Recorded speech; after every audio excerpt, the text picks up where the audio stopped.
हरे कृष्णा। ओम अज्ञानतिमिरन्धस्य ज्ञानाञ्जनशलाकया चक्षुरुन्मिलितं येन तस्मै श्रीगुरवे नमः। नमो विष्णुपादाय कृष्णप्रेष्ठाय भूतले श्रीमते भक्तिवेदान्त स्वामिनिति नामने। नमस्ते सरस्वते देवे गौरवाणी प्रचारिणे निर्विशेष शून्यवादी पाश्चात्यदेशतारिणे। जय श्री कृष्ण चैतन्य प्रभु नित्यानंद श्री अद्वैत गदाधर शिवासादि गौर भक्तवृंद। हरे कृष्णा कृष्णा कृष्णा हरे हरे, हरे राम राम राम हरे हरे। हरे कृष्णा। तो हम देखते हैं कि भगवान के नाम जप करना और उसको ध्यान से करना ये कोई आसान बात नहीं है। जो काफी साल बीत जाते हैं और बहुत प्रयास का जरूरत पड़ता है। श्री प्रभुपाद जी ध्रुव महाराज के जो उदाहरण देते हुए बोलते हैं कि एक व्यक्ति को इतना डिटरमाइंड रहना चाहिए ध्रुव महाराज की तरह, बहुत सिंसियर एंड डिटरमाइंड, तो उसको ये सफल हो जाता है। शुरुआत में हम बोलते हैं कि एक डिवोटीज को बोलते हैं आप कैसे भी जपा कीजिए और किसी भी तरह से आप करते रहिए बस। लेकिन वो शुरुआत में नाम जब शुरू करने के लिए बहुत अच्छी बात है। और ये चीज को हम समझना चाहिए कि जैसे हम आगे बढ़ते हैं तो कैसे भी जपा करना, इससे हमको सफलता नहीं मिल सकती। कभी कभी हमको देखते हैं कि ये जो दुनिया का जो एक्सटर्नल डिस्टरबेंस है, अगर हमारे इंद्रिय जो है वो इंद्रियों को अगर बाहर से कुछ भी एक स्टिमुलस मिलता है, स्टिमुलस मतलब कुछ ध्वनि मिला या कोई चित्र दिखा, तो तुरंत मन उसके ऊपर आकर्षित हो जाता है और मन उसको उसके बारे में सोचे बिना नहीं रह सकता। इसलिए एक व्यक्ति को अंदर की दुनिया को संभालना आसान नहीं है। अंदर बहुत सारे चित्र ऑलरेडी है, बहुत सारे संस्कार ऑलरेडी हमारे पास है, लेकिन अभी बाहर से एटलीस्ट हम लोग एक्सटर्नल चीजों को तो एटलीस्ट कंट्रोल करना सीखना चाहिए। जैसे हम देखते हैं बहुत सारे डिवोटीज, मतलब हमारे एग्जाम्पल से लोग सीखते हैं कि हम कैसे जप कर रहे हैं। एक डिवोटी यात्रा को गए थे, नए लोगों को लेके गए थे, उडुपी यात्रा। तो उधर यात्रा में उन्होंने सभी भक्तों को देखा जपा करते हुए, और जपा करते हुए देखा तो फिर उसके बाद वो बोल रहे हैं वो स्वयं 16 माला नहीं कर रहे थे। तो बाद में वो बोलने लगे कि अगर ऐसा जपा करना है तो मैं 16 क्यों, मैं तो 32 भी कर लूंगा। हम्म, ऐसा जपा मतलब वो मार्केटिंग करते हुए जपा और बात करते हुए जपा।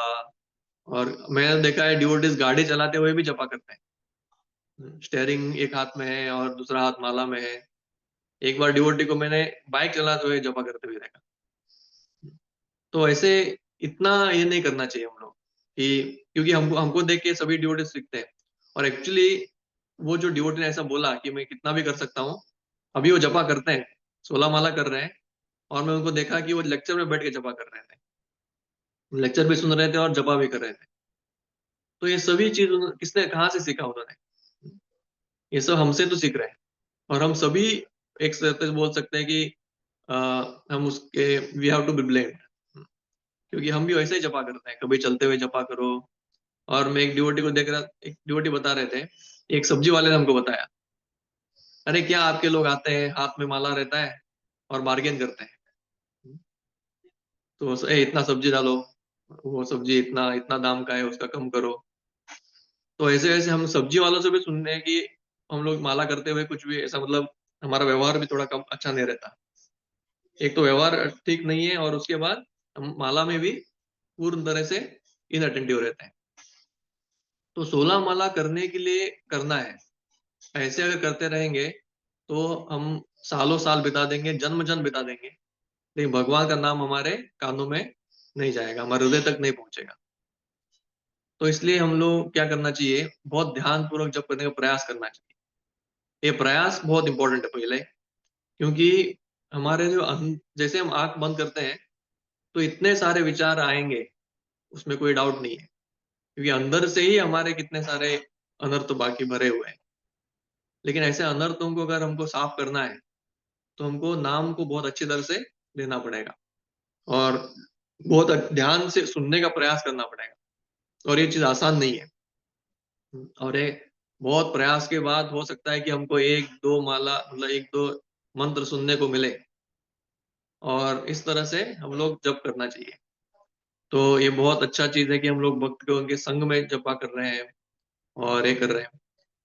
तो दो आचार्य हमको बताते हैं कि माला में सबसे बड़ा बाधा कौन सा है। जैसे श्रील जीव गोस्वामी बोलते हैं कि ये 10वां अपराध जो है, जिसमें हम लोग हमारे मटेरियल अटैचमेंट्स को बनाए रखते हैं, हमारे भौतिक विचारों को बनाए रखते हैं, वो बहुत बड़ा अपराध है भगवान नाम के प्रति। और हम देखते हैं कि कैसे हम भौतिक इसमें मतलब हमारे जो ये है इच्छाएं हैं, मटेरियल डिजायर्स, उसको बनाए रख रख के हम लोग नाम जप करते हैं। तो उसके वजह से बहुत सारा हमारा अनर्थ बना रहता है। और श्रील भक्तिवेदांत ठाकुर बोलते हैं कि जो इनअटेंटिव चैंटिंग, वो सभी अपराधों का जननी है। तो इनअटेंटिव चैंटिंग के लिए बहुत सारे कारण हैं, और स्पेशली मेन कारण है कि हमारा आलस्य, नाम जप करने के लिए आलस्य, या हमको नाम में अभी रुचि नहीं है और मटेरियल रुचि में ज्यादा है। जैसे नाम करते वक्त हम लोग ज्यादातर नाम जैसे बहुत जल्दी खत्म कैसे करना है, वो एक बहुत प्रोमिनेंट इच्छा रहता है हमारे इसमें। और इसको हम चैंटिंग नहीं बोल सकते, हम इसको काउंटिंग बोल सकते हैं। बहुत अच्छा मतलब काउंटिंग चल रहा है, बहुत जल्दी जल्दी जल्दी जल्दी उसको ये करना है। और जल्दी के चक्कर में बहुत बार हमारे नाम के जो पूरा नाम जो है वो आता नहीं है, स्किप हो जाता है, या एक ओवरलैप हो जाता है। और बहुत बार हम लोग बीट्स भी स्किप करते हैं। तो ऐसे काफी चीजें होती रहती हैं। और उसके बाद और एक चीज है कि विक्षेप मतलब डिस्ट्रैक्शंस, तो मटेरियल डिस्ट्रैक्शंस। तो इस तरह से हमारा जो नाम जप है, इसको बहुत सारे अलग अलग अनर्थों ने जकड़ के रखा है। और इसको एक एक करके सॉल्व करना, इसको एक एक करके उसको सुधारना, ये बहुत बड़ा एक जिम्मेदारी है हमारे ऊपर। और ये जिम्मेदारी तभी पूर्ण हो जाएगा जब हम उसको बहुत गंभीरता से लेंगे, बहुत सीरियसली लेंगे, और हरिनाम के बारे में पढ़ेंगे। अभी सिर्फ एक चीज है कि सिंसियर रहने से हमको भगवान के बारे में सीखने के लिए भी सिंसियर रहना चाहिए, कि हम लोग कैसे भगवान के हरिनाम के ऊपर के बारे में सीखें, और उसके बारे में ज्यादा श्रवण करें, महिमा के बारे में, अलग अलग आचार्यों के जो कमेंट्रीज है उसके बारे में। तो इस तरह से नाम महिमा सुनना, और भागवतम का श्रवण करना, सेवा करना, नम्रता से भक्तों को प्रार्थना करना, हमारे पूर्व आचार्यों से प्रार्थना करना, ये सभी चीजें, मंगलारती अटेंड करना, सुबह उठना, तो ये बहुत सारे उसके ये इर्द गिर्द बहुत सारे प्रक्रियाएं हैं। जैसे हम लोग बार बार सुनते हैं कि नाम जब से 99.9% प्रगति होता है, लेकिन वो नाम जो बहुत सिंसियर लिया जाता है, अ, उसी उससे ये प्रगति होता है। लेकिन वो लेने के लिए हमको बाकी का एफर्ट्स डालना पड़ेगा, बाकी के एफर्ट्स को हमको हमारे जीवन में उतारना पड़ेगा। तो बाकी के एफर्ट्स में सबसे अच्छा आता है सुबह से उठ के स्नान करके एक जगह पे बैठ के नाम जप करना। जैसे मैं एक बार लेक्चर सुन रहा था परम पूज्य राधा गोविंद महाराज जी का, वो ये ध्रुव महाराज के बारे में बता रहे थे। वो बोल रहे थे कैसे ध्रुव महाराज पहले अपने आसन परफेक्ट किए, हाँ, मतलब खाना कम कर दिया, और स्टडी होके वो एक ही जगह पे रह गए, और उस तरह से वो समाधि को अचीव किए। तो बोल रहे थे मजाक में कि हमारे भक्त जब तक सही तरह से बैठना नहीं सीखेंगे, हम्म, वो भगवान को क्या प्राप्त करेंगे। बोले अगर हम अच्छी तरह से बैठने में, अगर हम अपने आप को आसन आसन को बिठा नहीं सकते अच्छी तरह से, मतलब स्टडीली बैठना, एक जगह पे बैठना, मन को स्थिर करना, ज्यादा हिलना नहीं, तो अगर इससे इसको ही हम अच्छी तरह से नहीं कर पाएंगे, तो हम नाम जप कैसे अच्छी तरह से करेंगे।